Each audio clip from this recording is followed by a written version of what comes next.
আপনাদের মনে পড়ে রাসূলুল্লাহ সাল্লাল্লাহু আলাইহি ওয়াসাল্লামের দরবারে একদিন ওমর রাদিয়াল্লাহু আনহু তাওরাতের কিছু অংশ এনে পড়া আরম্ভ করছিলেন। রাসূল খুশি হয়েছেন না? না, কি করছেন? খুব রাগ করেছেন এবং বলেছেন, আমি তোমাদের নবুয়তের জন্য নবী হিসেবে তোমাদের অংশ, আর আল্লাহর বাণী আমি তোমাদের জন্য কমপ্লিট করবো, আল্লাহ দিনকে পূর্ণতা দান করবেন।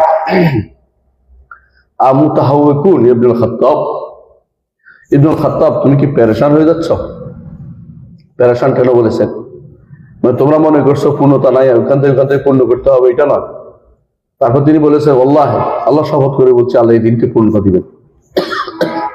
সেই সময়ে দিন পূর্ণ হওয়ার আয়াত নাজিল হয়নি, কিন্তু আল্লাহ তাআলা আয়াত নাজিল করলেন। রাসূলুল্লাহ সাল্লাল্লাহু আলাইহি ওয়াসাল্লাম যখন বিদায় হজের ভাষণে ছিলেন, আল্লাহ আয়াত নাজিল করে জানিয়ে দিলেন যে দিন কি পূর্ণ, দিন পূর্ণ। তো এখানে আর পূর্ণ করার কোনো দরকার নাই, আমাদের দিন পরিপূর্ণ, আমাদের দিনে সব আছে। যেদিন আমরা কাফেরদের দরজাদারি হয়ে গেছি, সেদিন থেকে আমরা নিজেদের অপমানিত করেছি, দিনকে অপমানিত করেছি এবং নিজেদের নবীকে আমরা যথাযথ অনুসরণ করতে পারিনি। এই জন্য আমাদের উচিত আমাদের নবী নিয়ে সন্তুষ্ট থাকা, আদর্শ ইসলাম নিয়ে সন্তুষ্ট থাকা এবং আল্লাহকে রব হিসাবে সন্তুষ্ট থাকা। সকাল বিকেল এটা বলি কিন্তু আমল তো করি না। মুখে বলি যে আমি আল্লাহকে রব হিসেবে পেয়ে সন্তুষ্ট, ইসলামকে দিন হিসেবে পেয়ে সন্তুষ্ট, মুহাম্মদ সাল্লাল্লাহু আলাইহি ওয়াসাল্লামকে নবী হিসেবে সন্তুষ্ট, কিন্তু কাজের ব্যাপারে আমাদের বিভিন্ন রকম হয়, কারণ আমরা ইসলামকে মন প্রাণে গ্রহণ করতে পারিনি। থিওরিক ইসলাম এবং বাস্তব ইসলাম আমাদের এক হচ্ছে না। থিওরি একটা আছে না, অনেকেই পড়ালেখা করে কিন্তু দেখবেন যে থিওরির সাথে তাদের বাস্তবতার সাথে মিল নেই। এটাই সমস্যা, বাস্তব জীবনের সাথে মিল নেই। অনেক ভাই দেখবেন যে, সালাফি ভাইও দেখবেন যে সুদী প্রতিষ্ঠানে চাকরি করে। আমি বলি নাই যে কাফের, কিন্তু কাজটা তো তার ইয়ার সাথে মিল নেই। সুদ যেখানে আছে ইসলাম থাকতে পারে না, বুঝলেন না? ইসলামের সাথে মিল হয় না কোনদিন। ঘোষ যেখানে আছে ইসলামের সাথে মিল হয় না। আবার যেখানে ঠকানো আছে মানুষ, সেখানে ইসলামের সাথে মিল হয় না। লোক ঠকানো জিনিসটা তো চলতে পারে না। একটা হলো একদিন দুদিন হয়ে গেছে বলে তবে আসতে পারবে, একটা হলো আমি প্রাতিষ্ঠানিক ভাবে এটা করে যাচ্ছি, তো অনলাইন। তাহলে বোঝা গেল যে জিনিসটা আমাদের, আমি যেটা বিশ্বাস করি, আমি যেটা আমল করি, আমি যেটা বলি, এর সাথে যদি মিল থাকতে হয়, এটা আমার মনে রাখতে হবে। কারণ আল্লাহ তাআলা আমাদেরকে এমন একদিন দিয়েছেন যে দিনটি সর্বদিক থেকে পূর্ণ, আলহামদুলিল্লাহ। এর মধ্যে সবচেয়ে যে জিনিসটা অনেকেই যখন আলোচনা আসে, সালাতের ব্যাপারে খুব আলোচনা করে, ওইটা যাকাতের, হজের, এবং কি কান্নাকাটি করা, অবলম্বন কিছু, কিন্তু আল্লাহর ব্যাপারে আলোচনা করে না, পালিয়ে বেড়ায়। এই জায়গায় আলোচনা করলে অনেকে মনে করে যে এই আলোচনা করলে পদভ্রষ্টতা আসবে, এইটা হবে, আজে বাজে কথা বলে, নাউজুবিল্লাহ। অথচ মানুষের সবচেয়ে বেশি দরকার কোনটা? ইমানের আমল। তো অনেক সময় না করেও মানুষ মরে যায়। অনেক আমল তার উপর ফরজ হয় না। যার টাকা নাই তার উপরে হজ ফরজ না, যার টাকা নাই তার উপর যাকাত ফরজ না, যার সামর্থ্য নাই তার উপরে সওম ফরজ হচ্ছে না, সামর্থ্যতা নাই। তাহলে বোঝা গেল যে অথবা তার সওম না পালন করলে শুধু পয়সা দিলে খাওয়াইলে হচ্ছে সওমের ব্যাপারে। বাকি রইল জাকির রইল কি? সালাত এবং কালিমা। সালাত এবং কালিমা। সালাত পড়তে হয় ইমানের সাথে, আপনারা শুনেছেন, একটু আগেও আলোচনা করেছি, ইমান আছে যে এটা প্রমাণ হিসাবে। কিন্তু অনেক সাহাবী আছে, তারা যুদ্ধের ময়দানে ইমান আনছে, আবার যুদ্ধের ময়দানে মরে গেছে, শহীদ হয়ে গেছে। যুদ্ধের ময়দানে ইমান আনছে, যুদ্ধের মধ্যে শহীদ হয়ে গেছে। তিনি কিন্তু অনেক আমলও করতে পারেন না। ইমানটা না হলে কিন্তু কোনো কাজে লাগতেছে না। ইমানটা সবার আগে। ইমানটার ব্যাপারে যদি আমি লুকোচুরি করি, তাহলে এটা হলো সবচেয়ে বড় ভয়াবহ বিপদ। ইমানের ব্যাপারে কোনো ছাড় চলে না, অথচ আমরা ইমানের ব্যাপারেই ছাড় দিই। ইমানে যারা বিভ্রান্ত, ওদেরকে বিভ্রান্ত বলতে আমরা লজ্জাবোধ করি। উনি ভালো করে দেখেন, একই ফ্যান্ডেলে কারা আছে যারা ইমানকে বাড়ে না কমে না বলে, তারাও আছে। আর একই ফ্যান্ডেলে ইমানকে বাড়ে কমে বলে, তারাও আছে। আছে কিনা? আছে। আবার দেখবেন একই ফ্যান্ডেলে তারাও আছে যারা আল্লাহর সিফাত অস্বীকার করে, আর একই ফ্যান্ডেলে আছে আল্লাহর সিফাত যারা স্বীকার করে, তারাও। বুঝলাম না তো আপনার ওয়ালা এবং বারাক কোথায় গেছে? আপনি কি জন্য লেখাপড়া শিখছেন। আল্লাহর দ্বীনের শিক্ষার দাবি তো এটাই যে ইমানের স্বার্থে কারোর সাথে কি করবো না, কোনো কম্প্রোমাইজ করবো না। ইমানের জায়গাটা আপনার কাছে মতভেদের জায়গা দিছে, আর মাসআলার জায়গাটা আপনার কাছে কি হয়েছে, ইমানের জায়গা হয়ে গেছে মতভেদের জায়গা, আর মাসআলার জায়গা হয়েছে শক্ত করে ধরার জায়গা। আপনি বুঝেন নাই? কেউ আছে এরকম, আমাকে একজন বলতেছে আপনি সুবহানাক আল্লাহুম্মা পড়েছেন, আপনি ইয়া পড়েন নাই, আল্লাহুম্মা বা'id বাইনি ওয়া বাইনা খাতায়া পড়েন নাই। আমি বলছি কি হয়েছে, নামাজ হবে না? হবে, তবে এটা তো বড় সেখান, বুঝছেন তো, বিশাল দোষ হয়ে গেছে। আমি এটা না করলে কি হইব, নামাজ তো হবে কিনা? এটা সুন্নত, তাই না? এটা তো সুন্নত। এটার জন্য আপনি যতটুকু গুরুত্ব দিচ্ছেন বা রফিয়া দানের জন্য যতটুকু আমরা গুরুত্ব দিই, আপনি ইমানিয়াতের উপরে একটু গুরুত্ব দেন না। কথা বুঝেন নাই? আপনি গুরুত্ব দিচ্ছেন একবার তাকবীর একামত দেয়াকে, দুইবার একামত দিলে হয়তো আপনার কাছে মনে হবে এইটা তো একেবারে ইয়াতে চলে গেছে, মানে একবারে সালাফিয়তে বাইরে চলে গেছে। কিন্তু একই জায়গায় আপনি যদি কোনো দেখবেন, আপনি ভালো করে এমন লোকেদেরকে দেখবেন যারা কি করতেছে, যারা একেবারে কুফুরি তন্ত্র নিয়েছে, কোরআনকে মাখলুক বলতেছে না, কোরআনকে সৃষ্ট বলতেছে, এটা কুফুরি, সবার নিকটে কাফের হয়ে যায়। সেই জায়গাতেও তারা একসাথে বসে গল্প করতেছে, আড্ডা দিচ্ছে, আলোচনা করতেছে, চলতেছে, এখানে তারা ওই কথাটা উঠে ধরে না। মানে মতভেদপূর্ণ জায়গা দেখে দেখে তারা কি করে, ওগুলি ছেড়ে যাইয়া যেগুলি ঐকমত্য খুঁজে বেড়াচ্ছে। ইমানের ব্যাপারে এরকম তো করা যায় না। কথা বলছেন? ইমানটাকে শিখতে হবে, ইমানটাকে শিখতে হবে। গত পর্বে আপনাদের সাথে আলোচনা হয়েছিল মনে হয় যে ইমান, কেন আমাদেরকে ইমান বা আকীদা শিখতে হবে, তাই না? আমার মনে নেই কি আলোচনা করেছি, তবে আজকে আমরা খেয়াল করছি, আলোচনা করছি যে ইমান নিয়ে আলোচনা করব। ইমান শব্দের মূল অর্থ হচ্ছে আসলে কি, স্বীকৃতি দেয়া। ইমান শব্দের মূল অর্থ হচ্ছে স্বীকৃতি দেয়া। ইমান শব্দ শুধু বিশ্বাস না, আমরা আজকে এটা আলোচনা একবার করেছি একটু আগে, তাই না? ইমান শব্দ অর্থ স্বীকৃতি দেয়া, অন্তরে হয়, মুখে হয়, কর্মকাণ্ডে হয়। আপনার স্বীকৃতি প্রমাণিত হতে হবে আপনি যে ইমানদার। এই জন্য ইমানের বিরোধ হচ্ছে কুফর। কুফর হচ্ছে অস্বীকার করা, আর ইমান হচ্ছে স্বীকার করা। আর বিশ্বাসের বিরোধ হচ্ছে মিথ্যারোপ করা, তাকযীব। আর এই বিশ্বাসের আরবিতে তাসদীক, বিশ্বাস করা।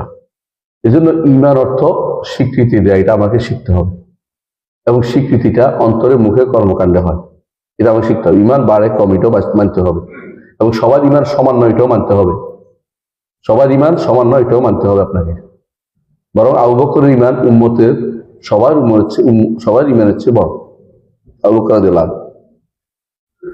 তাহলে সাধারণ মানুষের ইমান আর আল্লাহ তাআলা বিশেষ যাদেরকে রেখেছেন নবীদের ইমান কখনো একরকম হইতে পারে না। ইমানের কি আছে, তারতম্য আছে। কারো লা ইলাহা ইল্লাল্লাহ এর কারণে পাল্লা ভারী হয়ে যাবে, আর 99টা গুনার পাল্লা হালকা হয়ে যাবে। কিন্তু সবাই তো লা ইলাহা ইল্লাল্লাহ আছে ভাই, কিন্তু কারো কারোটা হয়েছে, কারো কারোটা হয় না। কারণ এটার ইমানের কি আছে, মুক্তি, শক্তি আছে, ইমান বাড়তি আছে, এত শক্তিশালী ইমান যে এটা অন্যরা কি করে না, ওইটা বেশি ভারী হয়ে যায়। সবাই তো এরকম হয় না। সবাই এরকম হলে তো কেউ আর আটকিত না, সবাই জান্নাতে চলে যেত। তাহলে ইমানেরও কি আছে, কম বেশ আছে, এটা আমাদের ইমান রাখতে হবে। ইমানের মধ্যে রোকন হচ্ছে 6টা। কয়টা? 6টা। আল্লাহর উপর ইমান, রাসূলের উপর ইমান, কিতাবের উপর ইমান, ফেরেশতাদের উপর ইমান, তাকদীরের উপর ইমান, আখিরাতের উপর ইমান, তাই না? এগুলো সবগুলি কি ইমানের রোকন, মানে এগুলি হচ্ছে 6টা জিনিস। এক একটার ভিতরে আরো আছে। আখিরাতের উপর তো অনেকগুলো জিনিস, আখিরাতের উপর ইমান তো অনেকগুলো জিনিস, জান্নাত জাহান্নাম এর অন্তর্ভুক্ত। তো আমরা বুঝতে পারছি অনেকগুলো জিনিস দিয়ে ইমান হয়, এটা আমরা আজকে পড়েছি। এগুলো কোনো একটা বাদ দিলে কিন্তু কাফের হয়ে যায়। একটা হচ্ছে আপনি ইমানের স্বাভাবিকভাবে নিয়েছেন, ইমানের রকমগুলি সব মানি, শেষ, আলহামদুলিল্লাহ। বিপরীতটা যতক্ষণ প্রকাশ না পাবে ততক্ষণ পর্যন্ত আপনার এই বক্তব্য ঠিক আছে যে লোকটা ইমানদার। কিন্তু বিপরীতটা যখন প্রকাশ পাবে বোঝা যাবে যে আপনি ইমানদার হচ্ছেন না। কথা বুঝছেন?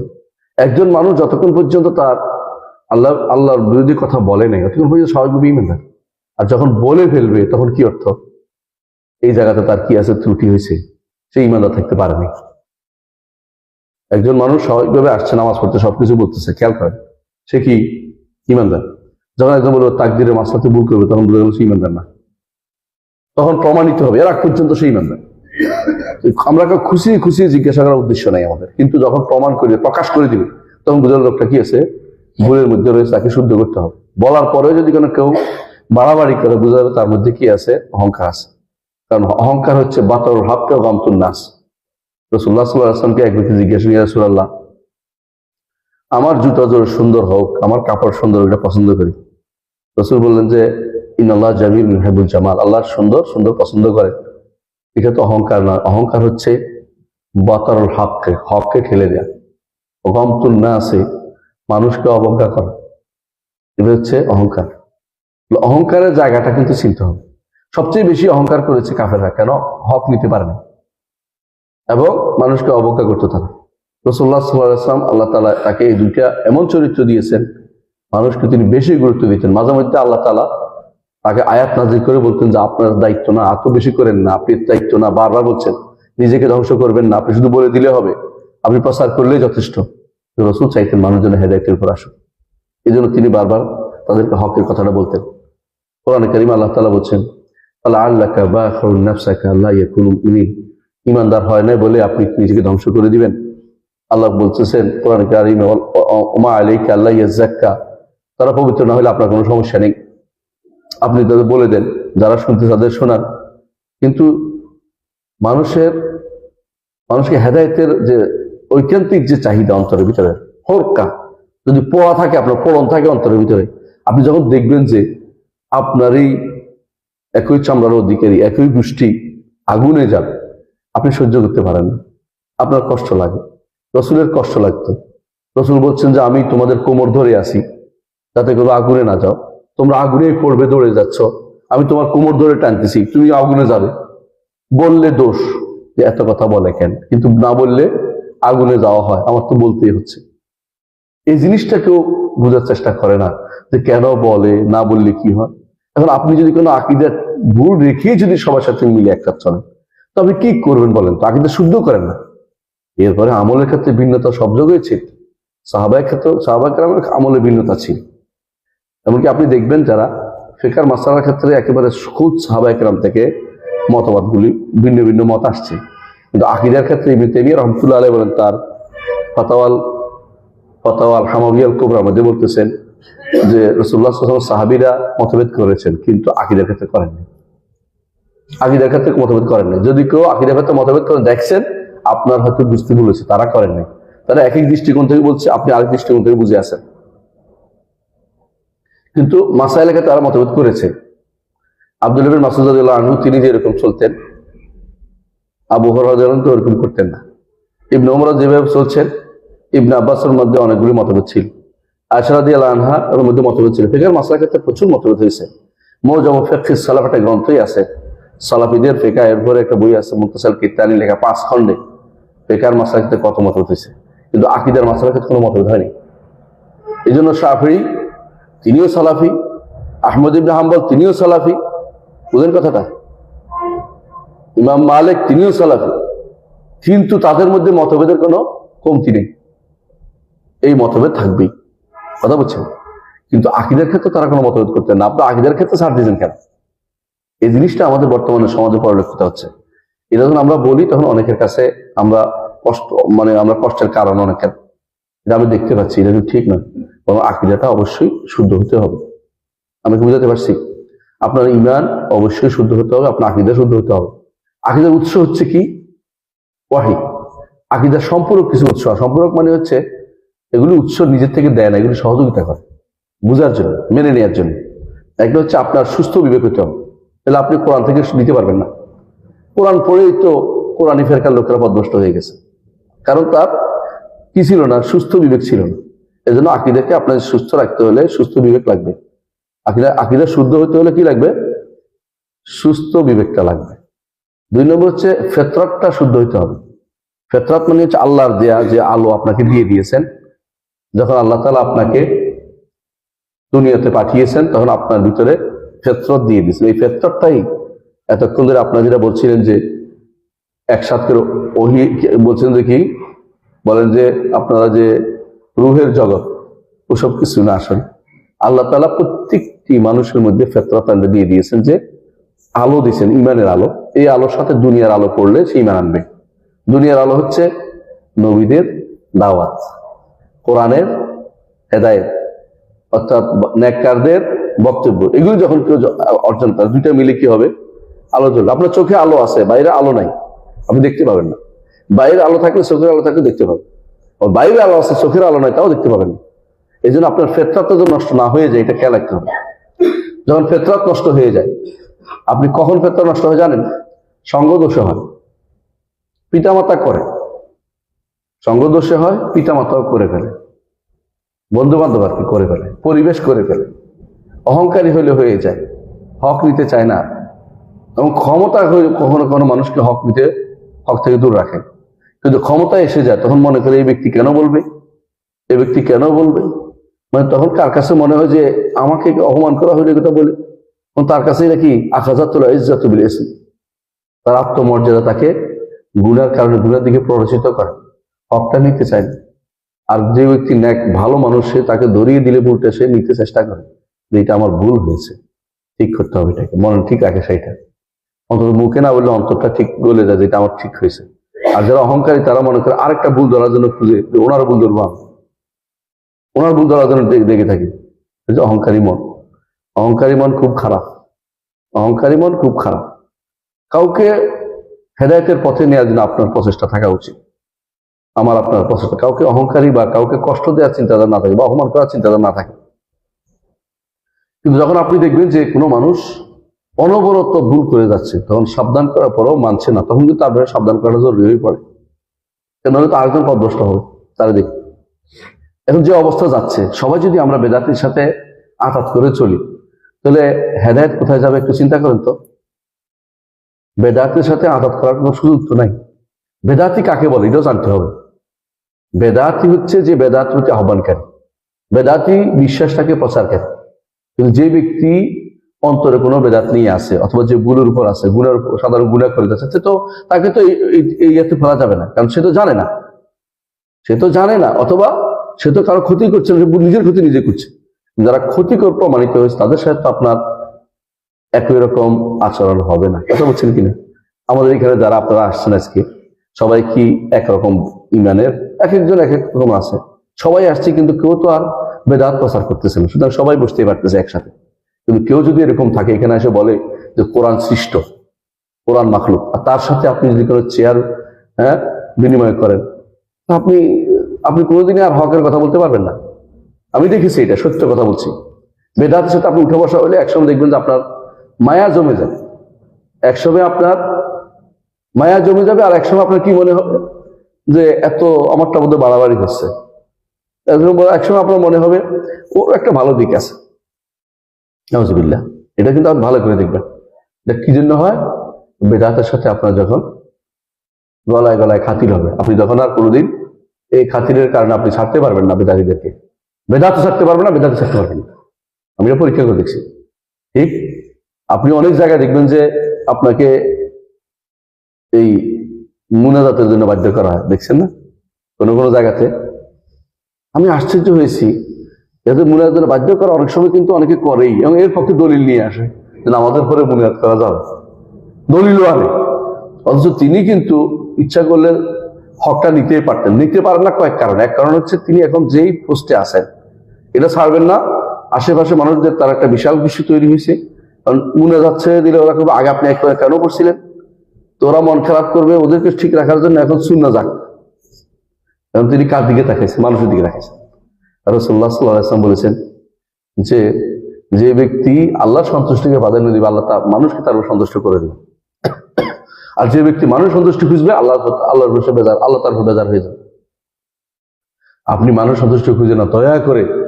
বেশি মানুষের অনুসরণ জরুরি না, কিন্তু হকের অনুসারী হওয়া দরকার। বেশি মানুষ আপনার অনুসারী হবে না, যে নিয়ম আল্লাহ কোরআনে কারিমে যেখানে যেখানে আকসারুন নাস বলছে, বেশিরভাগ মানুষ বলছে, আপনি দেখেন কোরআনে কারিমে বেশিরভাগ জায়গাতে কি বলছে? রে ওমা আকসারুন নাস ওয়ালাউ হারাসতা বিমুমিনিন। আপনি চাইলেও অধিকাংশ মানুষকে ঈমান দিতে পারবেন না। ওয়ালাকিন আকসারহুম কাফিরিন, অধিকাংশই কাফের।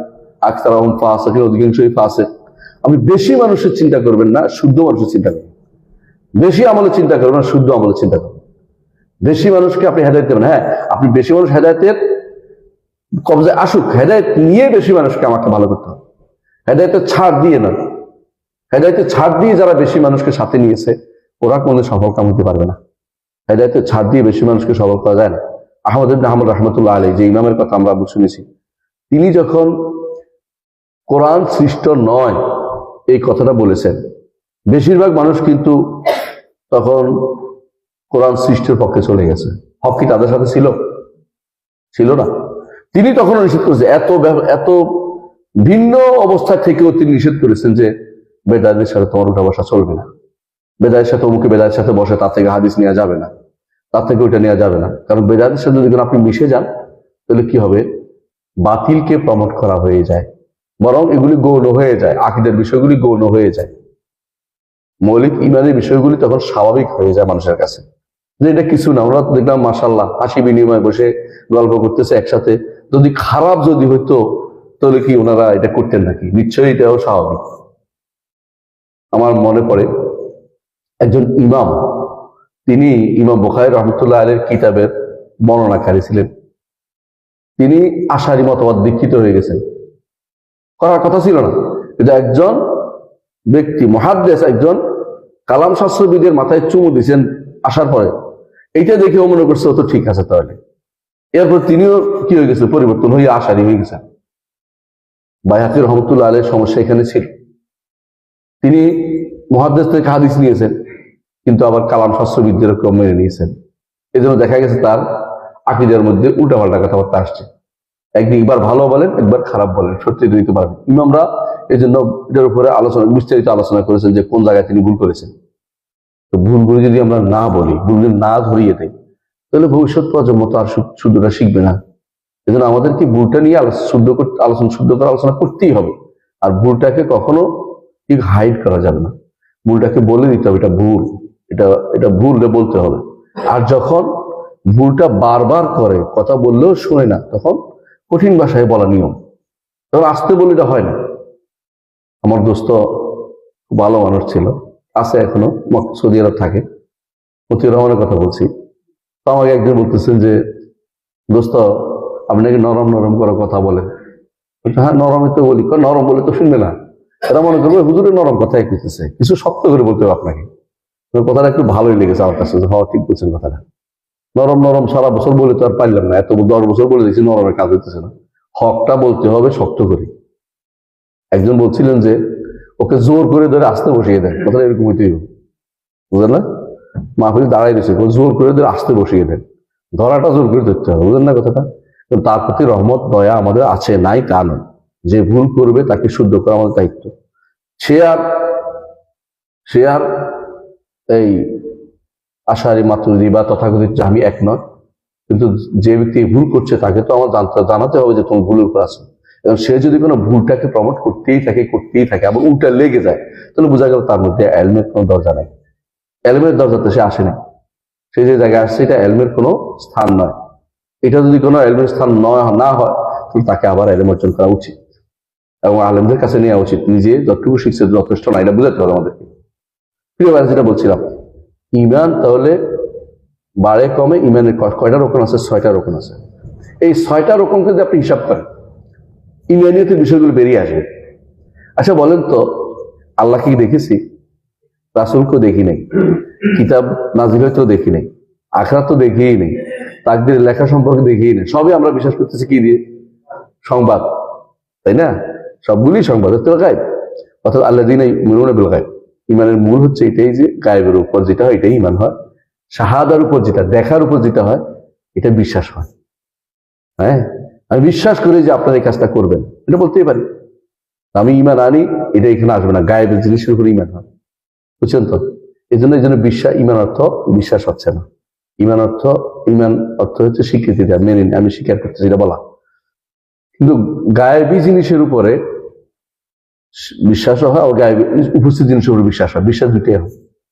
যখন সাক্ষ্য দেয় তখন বিচারক কি বলে? এর কথা বিশ্বাস করে বিচার করে, বিশ্বাস করে আমি বিচার করতেছি, বুঝে আসছে? আরেকটা যখন দেখা যায় তখন বলে গায়েবের মালিক আল্লাহ, আমি ইমান আনছি, বলে না? এটা হলো ইমানের বিষয়টা গায়েবী জিনিস হয়, আর যেটা বিশ্বাসের জিনিসগুলি উপস্থিত অনুপস্থিত দুইটাই হয়, কিন্তু ইমানের জিনিস সবসময় গায়েবী হয়। এই বিষয়টা আমি নিজে থেকে বলিনি, এটা ইমাম ইবনে আবিল্লাহ আল হানাফি রাহমাতুল্লাহ আলাইহি তার একটা কিতাব আছে শারহ আকিদাত তাহাবিয়া, ইমাম তাহাবী আকিদার ব্যাখ্যার মধ্যে তিনি বিস্তারিত চলে গেছেন। আপনারা যারা পড়তে পারেন আরবি তারা বুঝতে পারবেন, ওখানে আছে। তো যেটা বলছিলাম, তাহলে ইমানের এই বিষয়গুলো পুরোটাই কিন্তু আল্লাহর সাথে রিলেটেড। কার সাথে? আল্লাহর সাথে। আল্লাহর সত্তা অথবা আল্লাহর কর্ম অথবা আল্লাহর নাম অথবা আল্লাহর গুণ অথবা আল্লাহর অধিকার। কয়টা হয়েছে? 5টা। আল্লাহর সত্তা, কর্ম, নাম, গুণ, অধিকার সবগুলি কিন্তু গায়েবী বিষয়, কোনোটাই আমাদের দেখি নেই। তবে কর্মগুলি আমাদের সামনে আছে, আর অধিকারটা আমরা পালন করি আল্লাহর জন্য, কিন্তু সবই আল্লাহর প্রাপ্তি। কিন্তু সবগুলি আল্লাহর জন্য নির্ধারণ করব। যখনই এই কাজগুলি 5টা কাজ আল্লাহর জন্য নির্ধারণ করতে পারবেন, আপনি ইমানদার হবেন। কি? আল্লাহর সত্তা সাব্যস্ত করবেন, তাই না? আল্লাহর কর্ম সাব্যস্ত করবেন, আল্লাহর নাম সাব্যস্ত করবেন, আল্লাহর গুণ সাব্যস্ত করবেন, এবং সাব্যস্ত করার পরে আল্লাহর জন্য সমস্ত নিজের যাবতীয় কর্ম আল্লাহর জন্য করবেন। তাহলে আপনি ইমানদার বিবেচিত হবেন। ইমানদার হচ্ছে এগুলো লাগবেই আপনার। এগুলো একটা যদি কোনো অন্য কারোর জন্য করেন, আপনি ইমানদার থাকতে পারবেন না। এই জন্য আল্লাহর সাথে রিলেটেড হচ্ছে ইমানিয়াত। ইমানিয়াত সবই আল্লাহর সাথে রিলেটেড। দুনিয়ার কর্মকাণ্ড যারা করে, যেমন বাস বানায়, গাড়ি বানায়, এগুলি যদি বিশ্বাস করে আমি বানাইতে পারি, আল্লাহ রাখবে না, তাহলে কাফের। আর যদি কেউ নিজের আল্লাহ বিশ্বাস করে যে আল্লাহ আমাকে শক্তি দিচ্ছে বলে আমি বানাচ্ছি, তাহলে ইমানদার। তাহলে মানুষ বোঝা গেল যে ইমানিয়াতের জায়গাগুলো আমাদের স্পষ্ট, কোথায় কোথায় ইমানিয়াত বিষয় আছে। আল্লাহর উপর ইমান কিভাবে হবে? আল্লাহর উপর ইমান হবে প্রথমে দুইটা কাজ করলে। 1 নম্বর হচ্ছে আল্লাহর সত্তার উপর ইমান, আল্লাহ তাআলার জাতের উপর ইমান। জাত তো বুঝেন, আল্লাহর জাতের উপর ইমান কিভাবে হবে? আল্লাহ জাতের উপর ইমানের জন্য 5টা জিনিস লাগবে। 1 নম্বর হচ্ছে আল্লাহ তাআলা তিনি আহাদ, কুল হুয়াল্লাহু আহাদ। 2 নম্বর হচ্ছে আল্লাহ সমাদ, তিনি হচ্ছেন সমাদ, বুঝছেন তো? 4 নম্বর হচ্ছে তিনি আলী, সবকিছুর উপরে। 3 নম্বর এটা। 4 নম্বর হচ্ছে আজিম, তিনি ওহুয়াল আলিউল আজিম, সুবহান রাব্বিয়াল আলা, সুবহান রাব্বিয়াল আজিম, বুঝছেন তো? এই জন্য বারবার স্মরণ করিয়ে দেয়। কয়টা হলো? 4টা। 5 নম্বর হচ্ছে তিনি সৃষ্টি থেকে আলাদা, তিনি সৃষ্টি থেকে আলাদা। এটা অতিরিক্ত বলতে হবে, কেন? কারণ মানুষ মনে করে সৃষ্টি এবং স্রষ্টা একাকার করে দেখে। এইটা যদি থাকে, ইমানদার কোনোদিন হইতে পারে। যতই সালাত আদায় করুক না কেন, সেই ইমানদার না, সেই ইমানদার না। সৃষ্টি এবং স্রষ্টা একাকার করে দেখলে ইমানদার না। আমি বলিনি, ইমাম কাইয়িম রাহমাতুল্লাহ আলাইহি এটা উল্লেখ করেছেন, তার একটা কিতাব আছে, আপনারা আরবি পড়তে পারেন, আদ-দা ওয়াদ দাওয়া, বইয়ের মধ্যে পড়বেন। আল জওয়াব আশ-শাফি লিমান সাআল আনিদ দাওয়া, আল জওয়াব আশ-শাফি লিমান সাআল আনিদ দাওয়াইল কাফি, এই কিতাবের মধ্যে এটা উল্লেখ আছে। তো এই কিতাবটাও পড়বেন, খুব ভালো বই, যারা আরবি জানেন নিজেরা পড়ে নেবেন, নিজে পড়লে পাবেন এগুলি। আমি যা বলছি সবগুলি এখানে আছে। এর অর্থ হচ্ছে যে আপনাকে যদি আল্লাহর সত্তার উপর, জাতের উপর ঈমান আনতে হয়, প্রথম কাজ হচ্ছে একটা সত্তার উপর ঈমান আনতে হবে, তাই না? এই এমন এক সত্তার উপর ঈমান, যে সত্তা এক অনন্য সত্তা, তার মতো আর কিছু হইতে পারে না। এবং এমন এক সত্তার উপর ঈমান, যে সত্তা কি সমাদ, সবাই তার মুখাপেক্ষী, তিনি কারো মুখাপেক্ষী না, তিনি মুখাপেক্ষী না। 3 নম্বর হচ্ছে তিনি আলী, সবকিছুর উপরে। 3 নম্বর। 4 নম্বর হচ্ছে তিনি আজিম, সবকিছু হচ্ছে তিনি বড়, সবাই তার মুঠের ভিতরে অত্যন্ত ক্ষুদ্র, সমস্ত সৃষ্টি তার মুঠের ভিতরে ক্ষুদ্র। আর 5 নম্বর হচ্ছে তিনি সব থেকে আলাদা। এটা বিশ্বাস করতে হবে, এগুলি বিশ্বাস করতে হবে। এগুলি বিশ্বাসের কোনো ঘাটতি থাকলে আপনি ইমানদার হইতে পারবেন না। আল্লাহ জাতের উপর ঈমান আনবেন না, এটা হলো জাতের উপর ঈমান। আমি কি বুঝাতে পারছি? এরপরে আল্লাহর কর্মের উপর ঈমান আনবেন। জগতের সবই আল্লাহর কর্ম, কেউ কিছু করে না, আল্লাহ তাআলা না করলে কিছু হয় না। তিনি যতক্ষণ পর্যন্ত ইচ্ছা না করেন কিছু হয় না। তো এই কর্মের বিষয়টা ঈমান আনতে হলে, আল্লাহর কর্ম তো অনেক, তবে এর মৌলিক হচ্ছে কয়টা? 3টা। এক নম্বর হচ্ছে তিনি শুধু সৃষ্টি করেছেন, জগতে যত সৃষ্টি আছে সব তিনিই করেছেন। আকাশ, পাতাল, হ্যাঁ, তারপরে বাতাস, পাহাড়, পর্বত, নদী, নালা, গাছপালা, সূর্য, চন্দ্র, তাপ, দিন, এগুলি কে স্রষ্টাকে? মানুষ, জিন, এগুলি কে সৃষ্টি করেছে? আল্লাহ। আর কেউ স্রষ্টা নাই, এক নম্বর কথা। দুই নম্বর, আমরা সবাই তার, তিনি আমাদের মালিকও। সৃষ্টি তিনি স্রষ্টাও, তিনি মালিকও। মালিক আর কেউ নাই, মালিককে আল্লাহ শুধুমাত্র মালিক। এই দুইটা গেল, তাই না? তিন নম্বর হচ্ছে তিনি শুধু পরিচালক, জগতে আর কোনো পরিচালক নাই, আর কোনো পরিচালক নাই। দলিল সূরা সাবার 22 নম্বর আয়াত, সূরা সাবার 22 নম্বর আয়াত। দলিল দেখো সূরা সাবার 22 নম্বর আয়াত পাইবেন। 22 নম্বর আয়াতটা অর্থ করে পড়েন, পাইবেন। কুলিদুল্লাযিনা জাআমতুম মিন দুনিল্লাহি লা ইয়ামলিকুনা মিসকালা যারাতিন ফিস সামাওয়াতি ওয়া লা ফিল আরদ ওয়া মা লাহুম ফীহিমা মিন শিরকিন ওয়া মা লাহু মিনহুম মিন যাহির। একে আয়াতের ভিতরে সবগুলো বলে দিয়েছে যে মালিক তিনি শুধু, এবং অংশীদারও কেউ নেই, এবং সাহায্যকারীও তার লাগে না। জগতের মালিকানা শুধু তারই, কোনো কেউ অংশীদার নেই, এবং এগুলি পরিচালনার জন্য কোনো সাহায্যকারীও লাগে না। এর অর্থ হচ্ছে গাউস নাই, গাউস নাই, এর অর্থ হচ্ছে কুতুব নাই। বুঝে আসছে কথা? যে ব্যক্তি এটা মানে সে ব্যক্তি আল্লাহ তাআলার কর্ম মানে নাই। বুঝে আসছে কথা? আল্লাহ তাআলার জন্য সমস্ত কর্ম সাব্যস্ত করে নাই। তাহলে গাউস নাই, কুতুব নাই, কথা বুঝছেন তো? অনুরূপ ভাবে এমন কেউ নাই, বড় পীর নাই, ছোট পীর নেই যে দুনিয়া চালায়। বুঝলেন তো? কোনো কবরে কিছু করতে পারে না, কোনো ব্যক্তি কিছু করতে পারে না আল্লাহ মঞ্জুর না করলে। আল্লাহ কারো সুপারিশের মুখাপেক্ষী না। কেউ যাইয়া সুপারিশ করে দিতে হইব, নইলে আল্লাহ দিবেন না, এরকম বিশ্বাস করা জায়েজ নেই। এখন অনেকেই বলবে দুনিয়ার বুকে বাদশাহ কাজ দিতে হলে তো আমাদের কি লাগে? সুপারিশ লাগে, লাগে না? এরকম একটা বিশ্বাস অনেকে আসতে পারে। জবাব কি? বাদশাহ কেন দেয় না বলেন? বাদশাহ দেয় না এই জন্য, দিলে তো আমার ভান্ডার শেষ হয়ে যাবে, আল্লাহর ভান্ডার তো শেষ হবে না। বাদশাহ দেয় না এই কারণে, বাদশাহ বলেন আর রাষ্ট্রপ্রধান বলেন বা প্রধান উপদেষ্টা বলেন, দেয় না কেন? দেয় না এই জন্য যে সে জানে না, আপনার অভাব জানে না, কিন্তু আল্লাহ তাআলা তো আপনার অভাব জানেন, আপনার অভাব জানেন। বাদশাহ বা রাষ্ট্রপ্রধানরা কেন দেয় না? 3 নম্বর কারণ, দিলে আমার বিরুদ্ধে কোন দিন আবার উঠে যায়, সে বেশি পেয়ে গেলে এক সময় আমার উপর উঠে যাবে। আল্লাহ তাআলা তো এরকম না, তা তো কেউ আল্লাহর উপর তো উঠার কারো ক্ষমতা নেই, নাউযুবিল্লাহ, এটা তো সম্ভব না। আর রাষ্ট্রপ্রধানরা কেন দেয় না? কারণ যদি দেই তাহলে আমার নির্বাচনের সময় কাজে লাগবে না, পরবর্তীতে কাজে লাগাবে, যেন আটকে রাখে। আল্লাহ তো ভাই নির্বাচন দরকার নেই। আল্লাহ তাআলা সরাসরি বলছে উদউনি আস্তাজিব লাকুম, আমাকে ডাকো আমি তোমাদেরকে সাহায্য।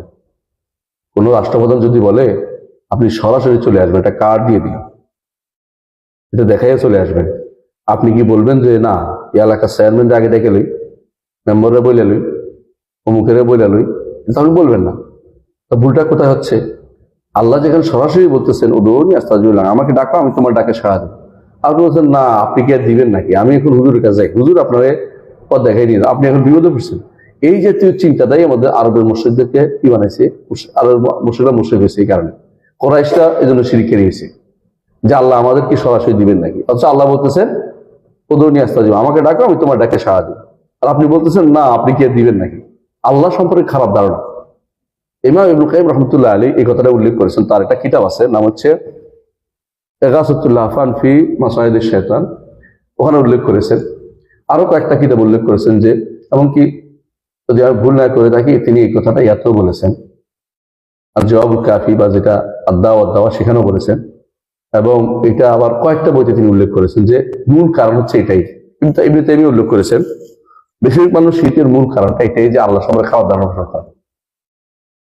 আল্লাহ সম্পর্কে খারাপ ধারণা, আল্লাহকে আমাকে এমনি দিবে নাকি, অমুকে দিয়ে মাধ্যমে হয়ে আসছে, হ্যাঁ এমনি কে দিবে নাকি যতক্ষণ পর্যন্ত আমি 10টা টাকা পাগলার মসজিদে না দিয়ে দিই? এমনি কে দিবে নাকি যদি কোনো আমি কোন জায়গায় না দিই? আপনাদের এখানে কি হ্যাঁ জিনাদার একটা মাজার আছে না, কি মাজার জানি এটা কয়, পাগলা কানাই। পাগলা কানাইতে 10 টাকা দিলে হয়তো কাজে লাগবে, এমনি কে দিবে নাকি? না, আল্লাহ বলছে আমাকে ডাকো, আমি সাড়া দিব। হ্যাঁ, কোনটা আল্লাহ বলে দিচ্ছে সেটা করবে। সেটা কি? আল্লাহ বলছে দান করে দোয়া করতে, দান করি। কিন্তু কোথায় দান করবেন? যেখানে আল্লাহ মহব্বতের জায়গা, পছন্দের জায়গা, সেটা কি? মসজিদ, মাদ্রাসা, গরিব, ইয়েতিম, তাদের জন্য। কবরে দিতে বলে নাই, মাজারে দিতে বলে নাই, এটা তো হারাম, তো অনুমোদিত না, এটা শিরকের জায়গা। কারণ মাজার নির্মাণ করতে জায়েজই নাই। কবরে দিলে কে পায়? মাজারওয়ালাকে খুশি করার জন্য, আল্লাহকে খুশি করার জন্য শিরক হয়ে গেছে সরাসরি। তাহলে ইসলাম এটা অনুমোদন করেই নেই, আর এটাকে আপনি নিয়ে আসেন। আমাদের দেশের মানুষ এখনো নিয়াতের ক্ষেত্রে আরবদের যে প্রাচীন ধারণা, কোরাইশদের ধারণার মধ্যে আছে। কোরাইশরা মনে করতো এটাই যে মান আবুদহুম ইল্লা লিয়ুকাররিবুনা ইলাল্লাহি যুলফা, এদের ইবাদত করি, এদেরকে ডাকি এই জন্য যে এরা আল্লাহর কাছে সুপারিশ করে কাছে নিয়ে দিবে। এরা বলে দিবে যে আল্লাহ এটা আমার লোক। বুঝলেন না? দেখলাম একদিন, দেখছি বলতেছে যে ওই মাইজ ভান্ডারি আছে না, মাইজ ভান্ডারি হুজুর, এই খোলা বাইরে করু চিটাঙ্গের ভাষায় আর কি, এগুলো পরীক্ষা দিব, আমি আমার পরিচয় করাই দিচ্ছি, পাস করাই দিন। বুঝছেন তো? আল্লাহর কাছে যাওয়ার দরকার এরা মনে করতেছে না, এরা সব ভান্ডারি হুজুর সব চাইতেছে। দেখেন আপনারা, এই আমি যে ছবি দেখছি, ফেসবুকে দেখছি, মানে কুফুর যে কত সস্তা হয়ে গেছে। মানে কুফুর বলা যে, তাদের শিরিক করা যে তাদের কাছে কিছুই না, যে প্রমাণ করে যে তারা এইভাবে বলতেছে। এটা স্পষ্ট, যারাই কবর মাজারে করছে এরা সবাই কিন্তু এই জাতীয় শিরিক করে যাচ্ছে। তাদের উদ্দেশ্য কিন্তু আপনি ভালো করে বুঝেন যে এনার কোনো না কোনো ক্ষমতা আছে। এবং যাদেরকে আপনারা মনে করেন যে এরা হক্কানি পীর, আসলে হক্কানি পীর বলতে কিছু হয় না। পীর মানে ভণ্ড। ইসলামে কোনো পীরের সিস্টেম নাই। রাসূলুল্লাহ সাল্লাল্লাহু আলাইহি ওয়াসাল্লাম এই সিস্টেমটা আমাদের জানার নাই, সাহাবায়ে কেরামের মধ্যে ছিল না, তাবেঈদের মধ্যে ছিল না, ইমামদের মধ্যে ছিল না। এগুলি আসছে 400 হিজরির পরে। এগুলি শুরু হয়েছে কাদের থেকে? শিয়াদের থেকে। শিয়ারা তাদের ইমামদের ডাকতো, আর সুফিরা তাদের ওই তাসাউফের ইমামদের ডাকতো। বুঝলেন তো? ওরা তাদের ইমামদের ডাকতো, এরা এদের ডাকতো। দুইটাই হচ্ছে এখানে সে এক হয়ে গেছে। সুফিবাদ এবং শিয়াবাদ হচ্ছে একটা এই পিঠ ও পিঠ, কোনোভাবেই তারা একে অপরের সাথে মিতালি, কোনো বিরোধিতা নাই। আমি একবার আপনাদের এখান থেকে যাচ্ছিলাম, কুষ্টিয়া থেকে যাচ্ছিলাম কোথায়? ঢাকা। তো দেখলাম, আমি আমার ড্রাইভার সাহেবকে দেখালাম, দেখেন এই পাশে লেখা আছে যে মহরম উপলক্ষে কাদেরিয়া তরিকার আলোচনা হবে ইমাম বাড়াতে। বুঝছেন তো? ইমাম বাড়া কাদের? শিয়াদের। তরিকা কাদের? তথাকথিত সুন্নিদের, সুফিদের। এটা আলোচনা করতে হবে, ইমাম বাড়াতে হবে। বাহ, কি মিতালি! অসুবিধা কি? হ্যাঁ, অসুবিধা কি? আমরা তো এইভাবেই চলি। কোনোদিন আমাদের চিন্তা করার দরকার লাগে না যে এটা চললে আমার কি হয়েছে, শিরক হয়ে যাচ্ছে। এদের সাথে আবার মিলতে কোনো অসুবিধা হবে না। শুধুমাত্র আমি এদের সরাসরি করে দেখে এদের সাথে যাই না, কিন্তু যারা এগুলি বিশ্বাস করে তাদের সাথে ঠিকই বসি। অধিকাংশ যারা কবর মাজার কাছে আছে, ওরা বিশ্বাস করে যে কবর আর কিছু কম থাকতেই পারে, না হলে কি আর এত কিছু হচ্ছে নাকি? অনেকে সিলেটকে পূর্ণভূমি বলে না। আচ্ছা বলতো, সিলেট পূর্ণভূমি হলো কি করে কত?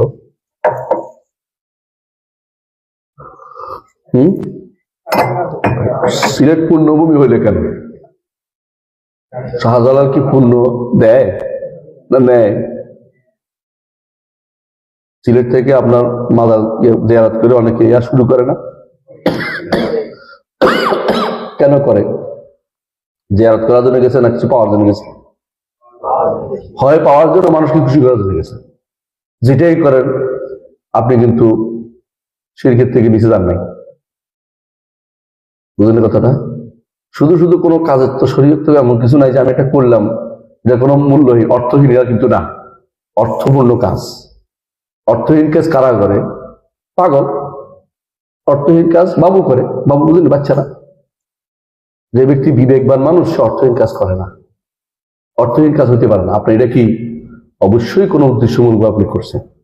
উদ্দেশ্যটা আপনি বের করেন, কি করছেন, আপনি কি জন্য করছেন। যদি বলেন যে এমনি এমনি আসছি, এমনি এমনি পাগল আসে না, কি জন্য বলেন? যদি বলেন যে মানুষের খুশি করার জন্য আসে, তা আপনি শিরককে কি করেছেন? প্রমোট করছেন। আর যদি বলেন যে বিশ্বাস করি যে এটার কারণে আমি পাস করে যাবো, তাহলে আপনি কি করছেন? আরো শিরিক করলেন। যদি বলেন যে উনি আল্লাহকে বলে দিবে, তাও শিরিক, যদি আপনি চান ওনার কাছে। আর যদি বলেন যে উনি এমন কোনো ক্ষমতা তার আছে যা দিয়ে আমার পাস করা, তাও শিরিক। তা আপনি ওখানে যাবেন কি জন্য? রাসূলুল্লাহ সাল্লাল্লাহু আলাইহি ওয়াসাল্লাম এই জন্য কবর জিয়ারত থেকে নিষেধ করেছেন, তাই না? তিনি বলেছেন যে কুনতু নাহাইতুকুম আন জিয়ারাতিল কুবুর, তোমাদেরকে আমি কবর জিয়ারত থেকে নিষেধ করেছিলাম, এখন জিয়ারত করতে পারো। যখন ঈমান শক্ত হয়েছে, মজবুত, তখন বলছে। আমাদের দেশে এই সমস্ত জায়গাগুলো জিয়ারত সাদ্দান লিজারিয়া, অন্যায় পথ রুদ্ধ করার জন্য শরীয়তের একটা বিধান, বড় বিধান।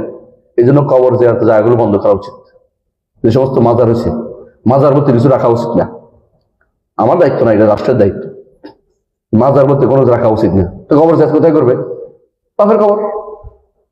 যদি কবর জিয়ারত করতে হয়, বাবার কবর আছে না, নিজের মায়ের কবর আছে না, বোনের কবর আছে না, সুন্নত আদায় করতে হলে ওখানে যান।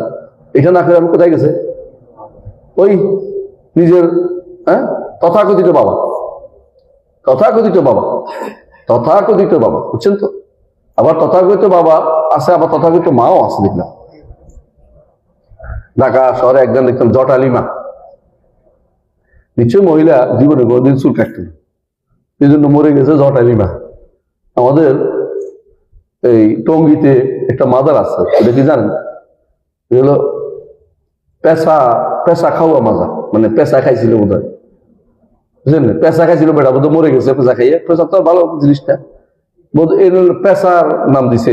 আমি এটা কেমনে খাইলো, এটা তো কথা, আউযুবিল্লাহ। পেশা খাওয়ার মাজা, মানে পেশা খাইছিল বেটা বোধ হয়, ওর মাজা। মানে চিন্তা করতে পারেন, পাগল ছাগল নিয়ে সব আমাদের কারবার।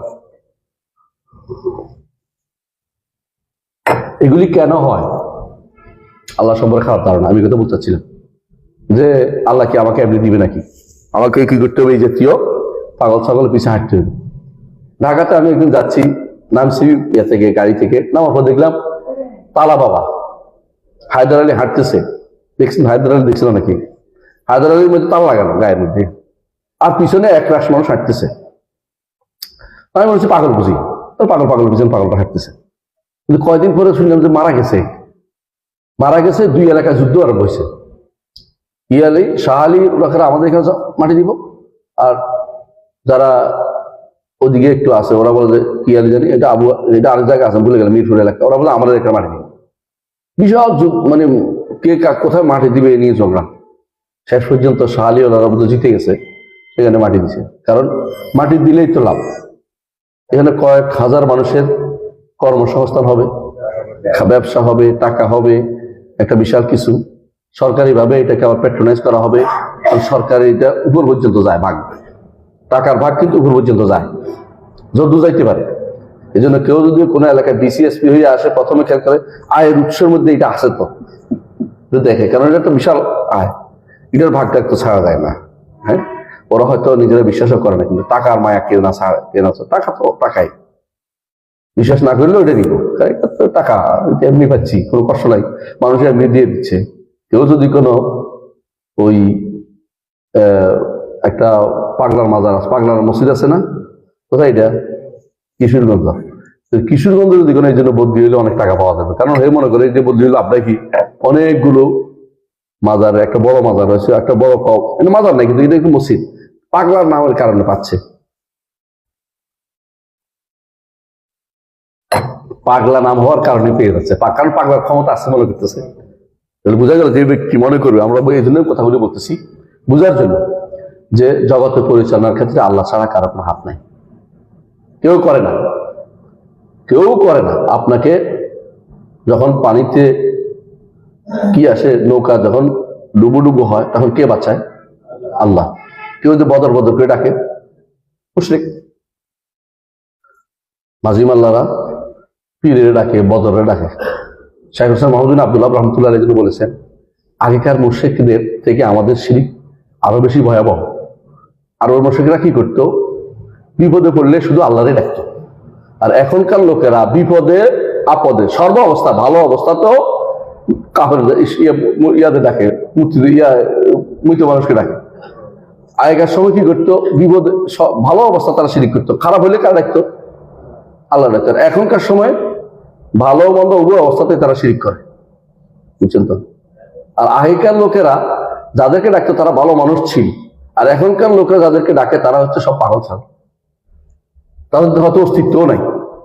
বাইশ বুস্তামি চিটা কেমনি আসলে ভাই, বাইশ বুস্তামি বাড়ি করে বুঝতাম নগরে চট্টগ্রামে কেমনে ঢুকলো এটা আমার বুঝে আসে না। ওখানে হাড় গুড়গুড়ি তুলে কষ্ট করে আমাদেরকে একটু বুঝতাম নগরে পাঠিয়ে দেওয়া দরকার। আমরা বোঝা উচিত যে কিভাবে ঢুকছে সে। এটা কারণ হচ্ছে এই জায়গায় কোন জায়গায় শিরক করছে? আল্লাহর কর্মের মধ্যে, বুঝছেন তো? আল্লাহর কর্মের মধ্যে শিরিক করে উঠছে ওরা, আল্লাহর কর্মে শিরিক করছে। আল্লাহ তাআলা জগৎ পরিচালনার ক্ষেত্রে কারো কোনো সামান্যতম ভূমিকা নেই, সেখানে তারা মনে করছে জগৎ পরিচালনার ক্ষেত্রে অমুকের ভূমিকা আছে। এমনকি কেউ কেউ খিজিরের আশা দেয়। খিজির আশা বুঝেন? কেউ মনে করে ডুব দিয়ে দিছে, ডুব দিয়ে দেখে যে খিজিরের পাওয়া গেছে, সিটি বাড়াই দিছে। আপনাদের চর এলাকা 2 পীর আছে না? 2 পীরের মধ্যে কেরামতি খুব প্রসিদ্ধ। দেখে বুঝছেন তো, মানে ভাঙতে ভাঙতে, পানিতে বন্যাতে ভাঙতে ভাঙতে তার মুরিদের বাড়ির কাছে চলে আসছে। মুরিদ হুজুর যা ধরছে, পীরের যা ধরছে, তো পীরে চিঠি লিখে দিছে, বলছে ডুব দিয়ে যাইয়া পাবি একজনের, যারা চিঠিটা দিবি দিয়ে চলে আসবি। তো ডুব দিয়ে নাকি পাইছে, বুঝছেন তো? মিশা কথা একটা সীমা আছে তো, এগুলো হলো ডাহা মৃত্যু। পাইছে তো কি বলছে রে, বলছে ডুব দিয়ে পেয়ে গেছে, উনি এখানে বসে রয়েছে, বুঝছ তো? মানে ভাঙতেছে যে উনিও মানে সহযোগিতা আর কি আছে। তো এখন কি বলছে, আপনারা সালাম জানাইছে, মানে একটু বাড়াই দিছে। এই কাহিনী কিন্তু আমি মনে করতাম বুঝি এক জায়গায়, পরে না এরাও কয় এরাও কয়, এই হুজুরও করছে ওই হুজুরও করছে। গল্পের রূপান্তর করছি না আমরা তখন ছাত্র অবস্থায়। ডক্টর মোহাম্মদ শহীদুল্লাহ একটা বই আছে গল্পের রূপান্তর, ওই আর কি গল্প, ওটার মধ্যে আছে সংস্কৃত পঞ্চতন্ত্রের গল্প, কেমনে ওখানে গেল, ওখান থেকে কেমনে এখানে আসলো, ওগুলো তিনি উল্লেখ করেছেন। এরা একই কাহিনী, একই কারামত, দেখবেন যে সারা দুনিয়া সবখানেই আছে। কারণ এদিকে কাহিনী বানালে তো কাছাকাছি হয়ে যাবে, কারামত বানালে এটা একটা কারামত। কি ওই দিন যে ডুব দিয়ে দিছিল, সিটি দিছিল, ওই এলাকার ভাঙে নাই, অন্য এলাকা ভাঙছে, কারণ হুজুরের চিঠি পাইছে। কে? খিজির। ওরে খিজির তো বহুত আগে মরে গেছে, রসুলের আগেও মারা গেছে, রসুলের সময় জীবিত ছিল না। কেউ যদি মনে করে খিজির রসুলের সময় জীবিত ছিল, সে কোরআন বিরোধী কথা বলছে। হ্যাঁ, মুসা আলাইহিস যুগ খিজির বহুত আগে মরে গেছে, কারণ রসুলের যুগে জীবিত থাকলে রসুলের সাথে যুদ্ধ করতে হইতো না। মুসা যদি জীবিত থাকতো, মুসা রসুলের সাথে যুদ্ধ করতে হইতো না। হাদিস, কোরআন হাদিসে সরাসরি আছে, সরাসরি আছে। তো খিজির মিথ্যা, মিথ্যা কথা, এগুলি তো আমাদের জন্য ভুল নিয়ে আসছে, এগুলি মিথ্যা কথা, এগুলি কোনো বর্ণনা শুদ্ধ না, এগুলি বসে বসে কি সুবিধা বানাইছে, সুবিধা বানাইছে। আল্লাহ কোরআনে কারীম কি বলছেন? ওমা জাআলনা লিবাশারিন মিন ক্বাবলিকাল খুলদা আফাইন মিত্তা ফাহুমুল খালিদুন। আপনার আগের কোনো মানুষকে আমি চিরস্থায়ী জীবন দেই নাই, আপনি মরে গেলে কি তার চিরস্থায়ী হবে? আল্লাহ বলছে। এবং রাসূলুল্লাহ সাল্লাল্লাহু আলাইহি ওয়াসাল্লাম বলেছেন, আমার মৃত্যুর পরে 100 বছরের মধ্যে তোমাদের কেউ আর জীবিত থাকবেন। ঠিক সাহাবায়ে কেরাম এরপরে 100 বছর বাঁচছে। এজন্য 110 হিজরিতে সর্বশেষ সাহাবী মারা গেছে, আবু তুফাইল আমিরি। সুতরাং কোন ব্যক্তি জীবিত নাই, ওই ডুব দিয়ে কারে পাইছে, নিশ্চয় বড় একটা শয়তান পাইছে। যদি সত্য, সত্য তো নাই, আমি বলতেছি কোন শয়তান একটা পাইছিল, যে শয়তান বসে বসে মানুষ যুদ্ধ বসে। আর ডুব দিয়ে কেমনে পাইলো, আর চিঠিটা কেমনে লিখলো, পানি কেউ ছিল না নাকি? এগুলি সবই তো হচ্ছে বিভ্রান্তি। এগুলি তৈরি করে কেন? জগৎ পরিচালনার ক্ষেত্রে মনে করে মানুষের কি আছে, কারো কারো কি আছে, একটু না একটু আছেই মনে করে। এটা মনে করলে ইমানদার থাকবে না। কারণ সে কোথায় শিরক করছে? আল্লাহর রুবুবিয়তে কর্মের মধ্যে শিরক করছে, আল্লাহর রুবুবিয়তে কর্মের মধ্যে শিরক করছে, বুঝছেন তো? জগৎ পরিচালনার ক্ষেত্রে কারো সামান্যতম কোনো কি নেই, হস্তক্ষেপ নাই। কুতুব বলতে কিছু নাই, গাউস বলতে কিছু নাই। সেখানে গাউসে আজম, গাউসে আজম, মোটে গাউসে নাই, সেখানে গাউসে আজম কোথেকে আসলো? যারা গাউসে আজম বিশ্বাস করে তারা এখন ইমানদার না, তাদের পিছনে নামাজ হবে না। তো আমরা আজকে এতটুকু থাকি, ভুলে যাবো, এই জন্য বলতেছি, ঠিক আছে? মানে ইমান তাহলে আবারও বলছি, আল্লাহর ইমান আনতে হলে কি লাগবে? হ্যাঁ, দুইটা, এক প্রথমে 5টা জিনিস লাগবে, তাই না? 1 নম্বর হচ্ছে আল্লাহ জাতের উপর ইমান আনতে হয় 5টা জিনিস দিয়ে, তাই না? বলছি না আল্লাহ। তারপরে আফআল উপর ইমান আনতে হলে 3টা বলছি, তাই না? এই 3টার মধ্যে আলোচনা করছি কি একটা আলোচনা, দুইটা আলোচনা করেছে, একটা তিনটা জিনিস। একটা কি আল্লাহ তাআলাকে তিনি শুধু সৃষ্টি করেছেন, তিনি তিনি মালিক এবং তিনি পরিচালক, আর কেউ পরিচালনা করে না। কারো প্রতি সামান্যতম কোনো মোহ যেন আপনার না থাকে, কোনো পীরের প্রতি না, জিরের প্রতি না, হুজুরের প্রতি না। হুজুরও কিছু করতে পারে না, হুজুরের কোনো গায়েব দেখে না। হুজুর আছে, হুজুর আপনি কিতাবটা দেখেন তো, হুজুর মনে কিতাব দেখতেছে, হুজুরের কিতাবের মধ্যে লেখা আছে যে ওনার ভাগ্য কি, তাই না? আউযুবিল্লাহ। বুঝছেন তো কত ভয়াবহ জিনিস এটা। এগুলি যারা করে এগুলি সব বিভ্রান্ত, পথভ্রষ্ট, কাফের অধিকাংশই, ইমান নাই। একমাত্র আল্লাহ ছাড়া কেউ কিছুই কারো পরিবর্তন করতে পারে না, এটাও ইমান রাখতে হবে। এটা হচ্ছে আমাদের আজকে এই কথা, যেখানে আমরা থামছি। আগামী ক্লাসে কোথায় আলোচনা হবে? আল্লাহর নাম ও গুণ নিয়ে আলোচনা হবে ইনশাআল্লাহ। ইনশাআল্লাহ আল্লাহ নাম ও গুণ ঈমান কিভাবে আনতে হবে এটা আলোচনা করবো। সুবহানাকাল্লাহু ওয়া বিহামদিকা আশহাদু আল্লা ইলাহা ইল্লা আনতা আস্তাগফিরুকা ওয়া আতুবু ইলাইক। আসসালামু আলাইকুম ওয়া রাহমাতুল্লাহি ওয়া বারাকাতুহু।